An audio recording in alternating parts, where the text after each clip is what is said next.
1986 ராஜீவ்காந்தியால கல்விக் கொள்கை அறிமுகப்படுத்தப்பட்ட நிலையில் 1992 அப்போதைய பிரதமராக இருந்த நரசிம்ம ராவால புதுப்பிக்கப்பட்ட கல்விக் கொள்கை தான் இப்போ வர பின்பற்றப்பட்டு வந்திருக்கு. இந்த சூழல்ல தான் கடந்த 2014 மக்களவை தேர்தலப்ப பாஜக தன்னோட தேர்தல் அறிக்கையில புதிய கல்விக் கொள்கையை கொண்டு வருவோம் அப்படின்னு சொல்லியிருந்தாங்க. 2014 தொடர்ந்து மீண்டும் 2019 பாரத பிரதமரா நரேந்திர மோடி ஆட்சிக்கு வந்ததுக்கு அப்புறமா எல்லா கல்வி வாரியங்களையும் தேசிய அளவிலான கல்வி அமைப்புக்கு கீழே கொண்டு வருவோம் அப்படின்னு முடிவு பண்ணாங்க.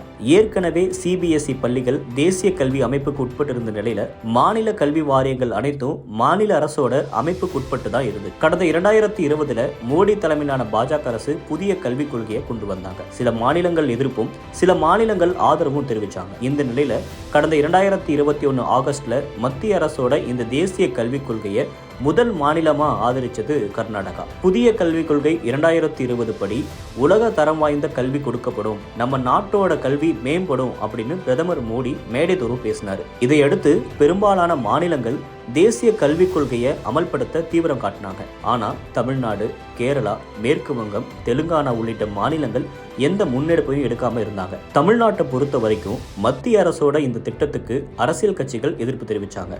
அப்போதைய தமிழ்நாட்டு எதிர்க்கட்சி தலைவராக இருந்த திரு மு.க. ஸ்டாலின் சிறப்பு கூட்டம் கூட்டி தேசிய கல்விக் கொள்கையை எதிர்த்து மசோதாவை நிறைவேற்றணும் அப்படின்னு அப்போதைய ஆளுங்கட்சியாக இருந்த திரு எடப்பாடிக்கு அழுத்தத்தை கொடுத்தாங்க. அது மட்டும் இல்லாம 2021 சட்டமன்ற தேர்தல் சமயத்தப்ப தேசிய கல்விக் கொள்கையை தமிழ்நாட்டில் அமல்படுத்த மாட்டோம் அப்படின்னு திமுக தன்னோட தேர்தல் அறிக்கையில சொல்லியிருந்தாங்க. இதையடுத்து 2021 திமுக தலைமையிலான ஆட்சி அமைய ஓய்வு பெற்ற நீதிபதி முருகேசன் தலைமையில 14 பேர் கொண்ட ஒரு குழு மாநில கல்விக் கொள்கையை வரைவு செய்ய அமைக்கப்பட்டுச்சு.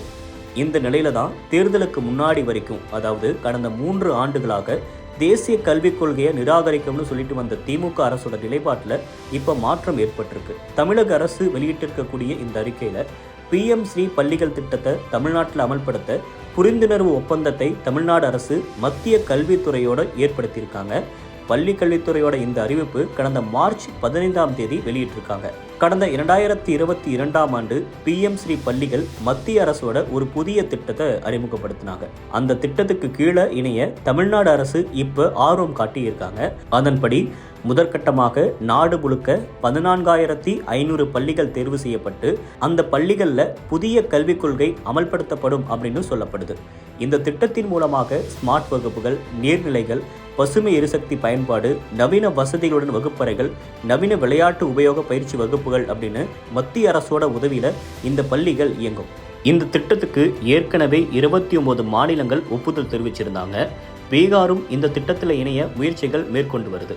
ஆனால் கேரளா, தமிழ்நாடு, தெலுங்கானா, டெல்லி உள்ளிட்ட மாநிலங்கள் பெருசா எந்த முன்னெடுப்புகளும் எடுக்கல. இந்த நிலையில தான் இப்போ 3 வருஷமா இருந்த நிலைப்பாட்டை மாற்றி தமிழ்நாடு அரசும் இந்த புரிந்துணர்வு ஒப்பந்தத்தில் இணைய விருப்பம் தெரிவித்து மத்திய கல்வித்துறைக்கு கடிதம் எழுதியிருக்காங்க. இது தொடர்பாக விமர்சனங்கள் சமூக வலைத்தளங்களில் எழ ஆரம்பித்ததுக்கு அப்புறமா பள்ளி கல்வித்துறை அமைச்சர் அன்பில் மகேஷ் இன்னைக்கு திருச்சியில் செய்தியாளர்களை சந்திச்சார். அப்போ அவர் என்ன சொன்னார் அப்படின்னா, பிரதமரோட ஸ்ரீ பள்ளிகளுக்கான கையெழுத்திடுவதற்கு ஒரு குழு அமைத்திருக்கோம், அதற்காக நாங்கள் மத்திய அரசோட புதிய கல்விக் கொள்கை ஏற்றுக்கொள்கிறோம் அப்படின்னு அர்த்தமாகாது. நமக்கு தர வேண்டிய 3வது தவணையை 4வது தவணை 1,800 கோடி மட்டும் இல்லை, அடுத்த ஆண்டு தர வேண்டிய 3,800 கோடி ரூபாயும் இதில் தொடர்புபடுத்தி பேசியிருந்தார். புதிய கல்விக் கொள்கையை பொறுத்த வரைக்கும் நம்ம மாநிலம் அதை கடுமையாக எதிர்க்கும். அது மட்டும் இல்லாமல் திமுக ஆட்சி அமைந்ததுக்கு அப்புறமா புதிய கல்விக் கொள்கை ஒன்று அமைக்கப்படும் அப்படின்னு நாங்கள் சொல்லியிருந்தது போலவே நாங்கள் அதில் தீவிரம் காட்டிட்டு இருக்கோம். புதிய கல்விக் கொள்கையை தமிழ்நாடு ஒருபோதும் அனுமதிக்காது அப்படின்னு அழுத்தமாக அந்த செய்தியாளர் சந்திப்பில் அன்பில் மகேஷ் கூறியிருந்தார்.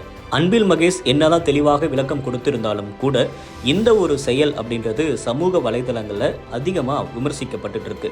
அப்போ ஒரு நிலைப்பாடு, இப்போ ஒரு நிலைப்பாடா அப்படின்னு எதிர்க்கட்சிகள் திமுகவை நோக்கி கேள்விகளை எழுப்பிட்டு இருக்காங்க.